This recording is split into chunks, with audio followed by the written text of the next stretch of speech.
Hello guys, কেমন আছেন? আশা করি সকলে ভালো আছেন। আমিও ভালো আছি, আপনাদের ভালোবাসি। রীতিমতো সোশ্যাল মিডিয়ার প্রচুর ব্যাপক ভাইরাল হয়েছে ইন্দোনেশিয়ার এই ভিডিওটি।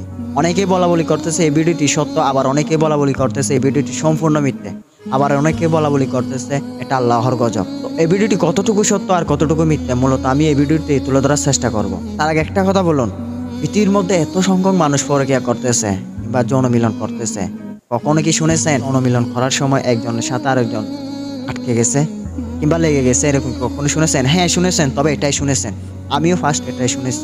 মূলত এই ভিডিওটি আপলোড করা হয় ইন্দোনেশিয়ার এক ইউটিউব চ্যানেল থেকে, যে ইউটিউব চ্যানেল নাম ছিল বুবাস নামের একটি ইউটিউব চ্যানেল, যাদের মূলত সাবস্ক্রাইবের সংখ্যা ছিল 1.5 মিলিয়ন।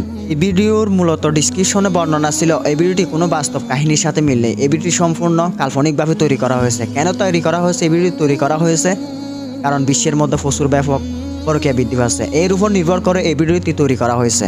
কিন্তু এই ভিডিওটি গোবাস নামক ওই চ্যানেলে আপলোড করে আরেকজন ব্যক্তি, এই ভিডিওটি কপি করে আরেকটি চ্যানেলে আপলোড করা হয়, কিন্তু তার থেকে আরেকজন কপি করে আরেকটি চ্যানেলে আপলোড করে। এভাবে এই ভিডিওটি এটা একটা গুজবের পরিণত হয়েছে। যদি আমার কথা মিথ্যে মনে হয় তাহলে স্ক্রিনে থাকা এই নামটি ইউটিউবের মধ্যে সার্চ করে দেখেন, তারপরে আপনারা বুঝতে পারবেন এই কাহিনীটি, এই ভিডিওটি কতটুকু সত্য আর কতটুকু মিথ্যা।